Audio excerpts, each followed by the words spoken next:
Юсуп Ахриев попасть в ряды вооруженных сил России хотел давно, ведь для его семьи армия – это обязательная традиция. Дед, отец, дяди – все с честью отслужили. Теперь его черед. Отдать долг отчизне должен каждый уважающий себя мужчина, отмечает Юсуп. Армия учит ответственности и самостоятельности. К тому же сегодня без военного билета никуда. Но сначала ему нужно пройти освидетельствование в 2 этапа. Сейчас он прошел медкомиссию.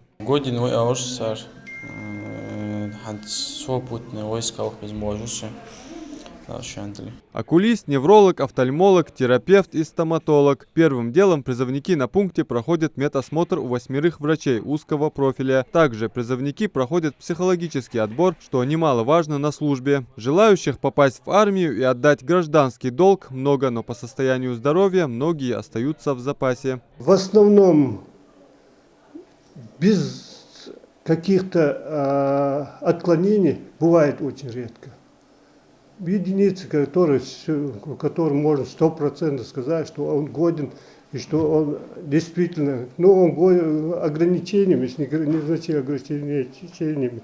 Если вес недостаточный, если ожирение у него, если незначительные кожные заболевания, которые можно вылечить и которые можно отправить.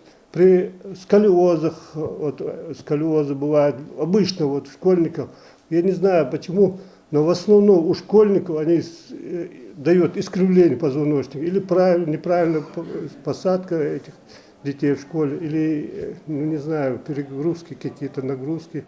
Для призывников медосмотр – ответственный момент, так как билет в армию напрямую зависит от состояния здоровья. Сегодня волнующим он стал и для Азамат-Гири Эльдиева. На предварительное освидетельствование он привел 2 сыновей, двойняшек, которым недавно исполнилось 18 лет.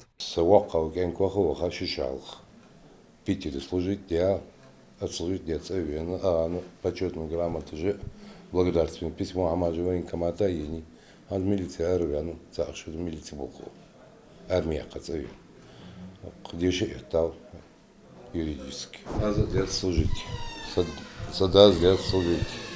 Короче, армия выходит, сам массагор, рамсагор. Военный билет, куда ходовоха. Нет, мы бездействуем, да, ходовоха.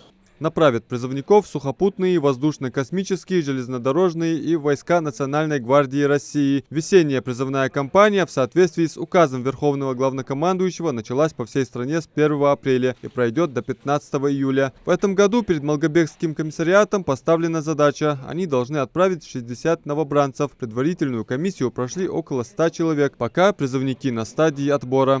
Призывной ресурс у нас, конечно, позволяет и 60 и больше выбрать, так как призывников много состоит на учете. Но все равно стараемся выбрать из них лучших, делаем отбор, чтобы попадали в войска наши ребята, чтобы потом за них не было и обидно, и больно, чтобы они прославляли и нашу республику, наш народ, наших людей.